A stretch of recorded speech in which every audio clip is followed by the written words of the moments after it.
प्रधानमंत्री नरेंद्र मोदी अमेरिका की अपनी 3 दिवसीय यात्रा के समापन के बाद दिल्ली के लिए रवाना हो चुके हैं। अपनी 3 दिवसीय यात्रा के दौरान प्रधानमंत्री नरेंद्र मोदी ने न्यूयॉर्क स्थित संयुक्त राष्ट्र में summit of the future quad leader summit में हिस्सा लिया। इसके अलावा उन्होंने कुवैत, नेपाल और फिलिस्तीन के नेताओं के साथ कई महत्वपूर्ण बायलैटरल टॉक्स भी किए। क्वाड सम्मेलन से पहले पीएम मोदी ने अमेरिकी राष्ट्रपति जो बाइडेन के आवास पर द्विपक्षीय वार्ता की। बैठक में दोनों नेताओं ने क्षेत्रीय और वैश्विक मुद्दों पर चर्चा भी की। तो प्रधानमंत्री का ये पूरा दौरा बेहद ज्यादा अहम रहा। आपको हम ग्राफिक्स के जरिए बताते हैं पहले दिन की प्रमुख बातें। अगर इसका जिक्र किया जाए तो शनिवार को क्वाड समिट में पीएम मोदी ने हिस्सा लिया। इसके अलावा जानकारी ये कि बायलैटरल टॉक्स के दरमियान MQ-9B ड्रोन की खरीद पर बात हुई है। दोनों पक्षों के बीच सैन्य हार्डवेयर के संबंध में बात हुई। 297 पुरावशेषों की भारत में वापसी को लेकर के भी यहां पर सकारात्मक रुख देखने को मिला अमेरिका का। बैठक के दौरान कुछ पुरावशेषों को दिखाया भी गया, वो तस्वीरें भी आपने भारत 24 पर देखी थी। इसके बाद ऑस्ट्रेलिया और जापान के साथ भी बायलैटरल टॉक्स प्रधानमंत्री नरेंद्र मोदी ने किया। पीएम मोदी ने इंडो पैसिफिक का मुद्दा भी इस दौरान रखा। नेताओं ने क्वाड कैंसर मूनशॉट की घोषणा की, जो कि भारत प्रशांत क्षेत्र में जीवन बचाने के लिए एक अभूतपूर्व साझेदारी है। और खबर ये कि सबसे पहले सर्वाइकल कैंसर को लेकर के एक बड़ी पहल इस दौरान की जाएगी। पीएम मोदी की अमेरिका यात्रा की बात करें, दूसरे दिन की अगर हम बात करें तो प्रमुख बातें क्या कुछ रही वो आपको जल्दी से बताते हुए न्यूयॉर्क के नसाउ कोलिजियम में पीएम मोदी का संबोधन हुआ। भारतीय प्रवासियों की विशाल सभा को उन्होंने संबोधित किया। अपने तीसरे कार्यकाल के लक्ष्यों के बारे में भी पीएम ने बात की। भारत बोस्टन और लॉस एंजलिस में 2 नए वाणिज्य दूतावास खोलेगा, ये जानकारी पीएम की तरफ से दी गई। भारतीय अमेरिकी समुदाय की लंबित मांग को पूरा करेगा। भारत और अमेरिका के बीच संबंधों की सराहना भी हुई। उन्हें भारत का ब्रांड एम्बेसडर भी प्रधानमंत्री ने करार दिया। रविवार को फिलिस्तीनी राष्ट्रपति महमूद अब्बास के साथ उन्होंने बातचीत की। इजराइल हमास युद्ध के कारण गाजा की स्थिति पर चिंता व्यक्त की। उन्होंने शांति की शीघ्र बहाली के लिए भारत के समर्थन को भी दोहराया। अमेरिकी आईटी कंपनीज के सीईओज के साथ गोलमेज बैठक भी यहां पर हुई। एआई, क्वांटम कंप्यूटिंग, सेमीकंडक्टर पर चर्चा हुई। इसके अलावा तीसरे और आखिरी दिन की बात करें तो प्रमुख बातें क्या कुछ रही वो भी आपको बता देते हैं। पीएम ने भविष्य के शिखर सम्मेलन को संबोधित किया। विश्व के नेताओं को पीएम ने संबोधित किया। मोदी ने विश्व समुदाय को भरोसा दिया कि भारत सभी मानवता के अधिकारों की रक्षा का काम करेगा। विश्व समृद्धि के लिए विचार, शब्द और कर्म से काम करना जारी रखेगा। यूएनजीए के संबोधन के बाद बैठक हुई। यूक्रेन के राष्ट्रपति वोलोदिमीर ज़ेलेंस्की के साथ द्विपक्षीय बैठक हुई। क्षेत्र में शांति, स्थिरता के लिए भारत के समर्थन की पुष्टि उन्होंने की है। तो ये पूरा कार्यक्रम प्रधानमंत्री नरेंद्र मोदी का अमेरिका के दरमियान रहा। वहीं प्रधानमंत्री नरेंद्र मोदी ने न्यूयॉर्क में यूक्रेनी राष्ट्रपति वोलोदिमीर ज़ेलेंस्की से सोमवार को द्विपक्षीय मुलाकात की। दोनों नेताओं की बैठक ये 1 महीने में दूसरी बार हुई है। इस दौरान पीएम मोदी ने एक बार फिर कहा, भारत यूक्रेन के शांतिपूर्ण समाधान के लिए समर्थन देगा। युद्ध को लेकर कहा कि भारत शांति बहाली को लेकर प्रतिबद्ध है। भारत रूस और यूक्रेन के बीच शांति बहाली की कोशिश में साथ देगा, यह आश्वासन भी पीएम ने दिया। चलिए अब कुछ सियासी खबरों का रुख कर लेते हैं। महायुति के सहयोगियों के बीच सीट बंटवारे को लेकर के बातचीत जारी है। ऐसे में केंद्रीय गृह मंत्री अमित शाह महाराष्ट्र के 2 दिवसीय दौरे पर हैं। इस दौरान वो आगामी महाराष्ट्र विधानसभा चुनाव में बीजेपी, शिवसेना और एनसीपी के लिए सीटों को अंतिम रूप देंगे। इस दौरान गृह मंत्री शाह बीजेपी नेताओं, CM Eknath Shinde, deputy CM Devendra Fadnavis और अजित पवार के साथ समीक्षा बैठक करेंगे। केंद्रीय गृह मंत्री का दौरा इसलिए महत्वपूर्ण माना जा रहा है क्योंकि सीएम शिंदे ने हाल ही में कहा था कि विधानसभा चुनाव नवंबर के दूसरे सप्ताह में होने की उम्मीद है और चुनाव आयोग 10 अक्टूबर के आसपास चुनाव कार्यक्रम की घोषणा किए जाने की संभावना है। चुनाव आयोग की टीम के साथ राज्य के सभी जिले के डीसी, एसपी, आईजी, डीआईजी, अन्य अधिकारियों के साथ बैठक हुई है। बीते दिन राजनीतिक दलों, इसके अलावा एनफोर्समेंट एजेंसीज और राज्य सरकार के आला अधिकारियों के साथ हुई बैठक में किस तरीके से जो तस्वीर सामने आई वो हम आपको दिखा भी रहे। तमाम अधिकारी इसमें शामिल हुए। देश के अलग अलग रेलवे जोन में हुए हादसों के बाद कवच सुरक्षा सिस्टम को लेकर बहुत चर्चा है और इसे अलग अलग ट्रेन और रेल रूट पर लगाया जा रहा है। और इसी कड़ी में राजस्थान के सवाई माधोपुर से कोटा के बीच रेलवे ट्रैक पर अब कवच लैस हो गया है।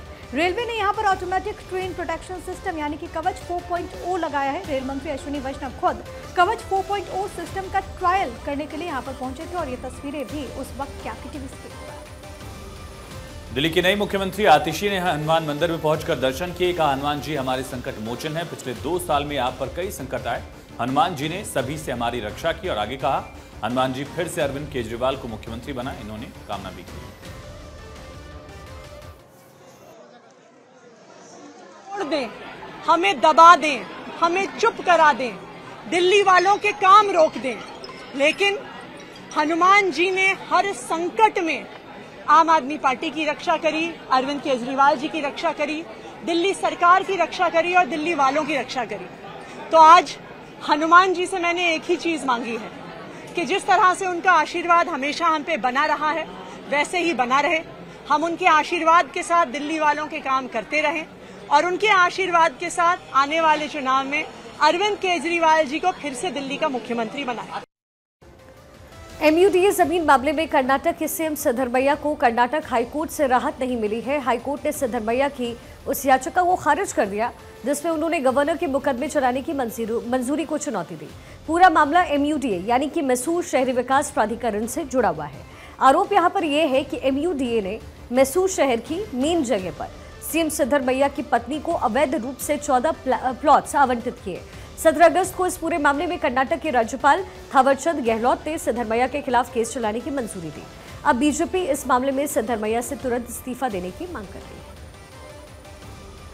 आंध्र प्रदेश सरकार इमामों पर मेहरबान हो गई है। दरअसल मुख्यमंत्री चंद्रबाबू नायडू के नेतृत्व वाली सरकार इमामों और मुअज्जिनों को मासिक मानदेय और हर एक हज यात्री को 1 लाख रुपए देने जा रही है। नायडू ने अधिकारियों को इन चुनावी वादों को लागू करने के निर्देश दिए हैं। राज्य सचिवालय में अल्पसंख्यक कल्याण पर समीक्षा बैठक के दौरान मुख्यमंत्री ने ये निर्देश दिए। उन्होंने अधिकारियों से कहा कि इमामों और मुअज्जिनों को हर महीने 10,000 और 5,000 रुपए मानदेय देने के वादे को जल्द लागू किया जाना चाहिए, जबकि हज यात्रा पर जा रहे व्यक्ति को 1 लाख रुपए दिए जाएंगे। वहीं वक्फ संशोधन विधेयक पर देश भर से मांगे गए सुझाव में कौशाम्बी में की गई कार्रवाई देश में नजीर बन सकती है। कड़ा धाम में 96 बीघा मुक्त कराई गई जमीन को लेकर एडीएम कोर्ट की कार्रवाई पर शासकीय अधिवक्ता ने शासन को 6 बिंदुओं पर सुझाव भेजा, जिसमें से कुछ को शासन ने स्वीकार भी लिया। वक्फ बोर्ड की कब्जे वाली ये जमीन ग्राम समाज के नाम दर्ज हो गई। एडीएम ने आदेश 2 दिसंबर 2022 को जारी किया था। उच्च न्यायालय ने उन्हें प्रकरण के निस्तारण का आदेश दिया। कड़ा धाम निवासी सैयद नियाज अशरफ अली ने वक्फ संपत्ति को ये कहते हुए दावा किया था उस पर कि उसे अलाउद्दीन खिलजी ने अपने शासनकाल में ख्वाजा कड़क शाह के नाम से माफीनामा दिया था। उन्होंने साल 1945 में दीवानी अदालत में मुकदमा दर्ज किया। मांग थी कि उसे वक्फ संपत्ति घोषित किया जाए, लेकिन अदालत ने उसे वक्फ संपत्ति नहीं माना। जम्मू कश्मीर विधानसभा चुनाव के दूसरे चरण में कल 6 जिलों की 26 विधानसभा सीटों पर वोटिंग होगी। इसमें 25,78,000 वोटर्स वोट करेंगे। सेकेंड फेज की 26 सीटों में से 15 सीटें सेंट्रल कश्मीर और 11 सीटें जम्मू संभाग की हैं। आयोग के मुताबिक दूसरे फेज में 239 कैंडिडेट्स मैदान में हैं। इनमें 233 पुरुष, 6 महिलाएं हैं। 18 सितंबर को पहले फेज में 7 जिलों की 24 विधानसभा सीटों के लिए वोटिंग हुई थी। इस दौरान 61% मतदान दर्ज किया गया था। किश्तवाड़ में सबसे ज्यादा 80%, पुलवामा में सबसे कम लगभग 47% वोटिंग हुई थी। बेंगलुरु के एक फ्लैट में 29 वर्षीय महालक्ष्मी की जघन्य हत्या ने हिला करके सबको रख दिया। महालक्ष्मी का शव 30 टुकड़ों में पाया गया, जो मानवता को झकझोर देने वाला अपराध है। पुलिस को इस पूरे मामले का पता तब चला जब पड़ोसियों ने फ्लैट से आ रही दुर्गंध की शिकायत की और पुलिस ने दरवाजा तोड़ा। अंदर का दृश्य बेहद भयावह था। महालक्ष्मी के शरीर के टुकड़े अलग अलग जगहों पर बिखरे हुए थे। महालक्ष्मी पिछले कुछ महीनों से अपने पति हेमंत दास से अलग रह रही थी और अशरफ नामक युवक के साथ रिलेशनशिप में थी।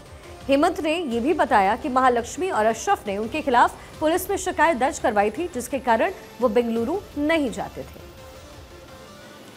बदलापुर मामले का आरोपी अक्षय शिंदे सोमवार को पुलिस मुठभेड़ में मारा गया। एक अधिकारी ने यह बताया कि केंद्रीय जांच ब्यूरो यानी कि सीबीआई आरोपी की मौत की जांच करेगी। फॉरेंसिक साइंस विशेषज्ञों की एक टीम ने पुलिस वाहन की जांच की है, जिसमें आरोपी अक्षय को एक पुलिसकर्मी ने गोली मार दी थी। आपको ये बता दें कि शिंदे को सोमवार की शाम करीब 6:15 पर पुलिस की गाड़ी में ले जाया जा रहा था। तभी उसने कथित तौर पर एक पुलिसकर्मी की बंदूक छीन ली और इसके बाद उसने एक सहायक पुलिस निरीक्षक पर गोली चला दी, जिसमें एपीआई घायल हो गए। आपको बता दें कि जवाबी कार्रवाई में पुलिस ने भी फायरिंग की, जिसमें शिंदे की मौत हो गई। आरोपी को नजदीकी अस्पताल में ले जाया गया, जहां उसे मृत घोषित कर दिया गया। वहीं राष्ट्रीय जांच एजेंसी की टीम तमिलनाडु के 11 स्थानों पर छापेमारी कर रही है। भारत में इस्लामिक शासन की साजिश करने वाले कट्टरपंथी संगठन हिज़्ब उत तहरीर के खिलाफ एनआईए ने बड़ी कार्रवाई की। तमिलनाडु में 11 जगहों पर एनआईए ने छापेमारी की। संगठन दुनिया भर के कई देशों में प्रतिबंधित है। युवाओं का ब्रेन वॉश करके देश विरोधी कामों में लगाने के आरोप में चेन्नई सेंट्रल क्राइम ब्रांच ने मुकदमा दर्ज किया।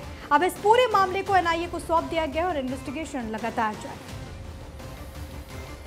राजस्थान में भारत और अमेरिका के बीच हाल ही में संपन्न संयुक्त अभ्यास के वीडियो सामने आए। अभ्यास के दौरान भारत से पिनाका रॉकेट प्रणाली और अमेरिका से हिमास रॉकेट प्रणाली ने एक दूसरे के साथ तालमेल बिठाते हुए प्रैक्टिस की। ऐसा पहली बार हुआ जब एक भारतीय रॉकेट प्रणाली ने किसी और देश के सिस्टम से गोलीबारी की। उत्तर प्रदेश के कुशीनगर में जाली नोट का कारोबार करने वाले एक बड़े अंतर्राष्ट्रीय गिरोह का पर्दाफाश हुआ। पुलिस ने इस पूरे मामले में सपा लोहिया वाहिनी के राष्ट्रीय सचिव रफीक खान उर्फ बबलू समेत 10 शातिर बदमाशों को गिरफ्तार किया। इनके पास से जाली नोट के साथ अवैध हथियार का जखीरा भी बरामद हुआ। रफीक खान सपा की लोहिया वाहिनी का राष्ट्रीय सचिव है। उसके जाली नोटों का ये जो कारोबार है वो नेपाल, उत्तर प्रदेश, बिहार और सीमावर्ती इलाकों तक फैला हुआ है। गैंग का अन्य सक्रिय सदस्य नौशाद खान भी सपा का राष्ट्रीय पदाधिकारी है।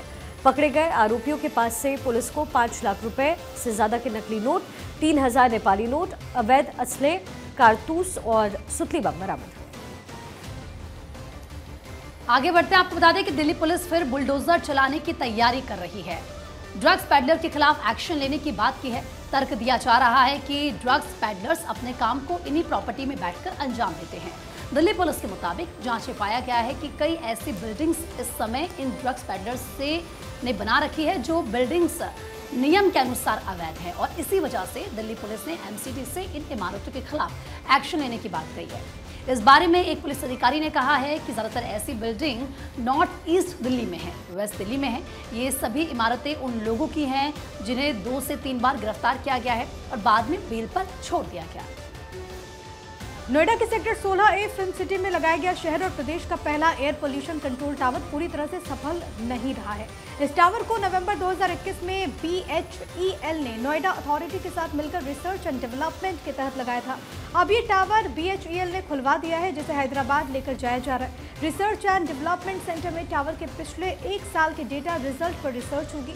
फिर कुछ बदलाव के साथ दोबारा से यहाँ पर टावर लगाए जाने का दावा हो रहा है। टावर कब तक लगाया जाएगा, इसका कोई अनुमानित समय अभी तय नहीं हुआ। टावर हटाकर ले जाने की सूचना BHEL ने नोएडा अथॉरिटी को भेज दी।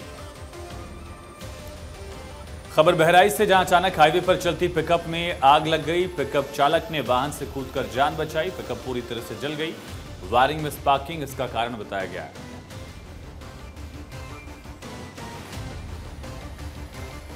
और अब खबर आंध्र प्रदेश से। आंध्र प्रदेश के श्री वेंकटेश्वर स्वामी मंदिर में लड्डू में जानवरों की चर्बी मिलाए जाने के आरोप के बीच अब तंबाकू मिलने का दावा किया गया। तेलंगाना की एक महिला ने प्रसादम को लेकर के आरोप लगाया है कि उसमें लड्डू के अंदर कागज में लिपटे तंबाकू के टुकड़े मिले। उसने इसका वीडियो जारी किया। आरोप लगाने वाली थोंडू पद्मावती खमास जिले के गोलागुडेम की रहने वाली बताई जा रही है। 19 सितंबर को वो तिरुमला मंदिर गई और वहां से लड्डू लाई। लड्डू में कागज मिलने का वीडियो है, लेकिन भारत 24 इस वीडियो की पुष्टि नहीं करता है।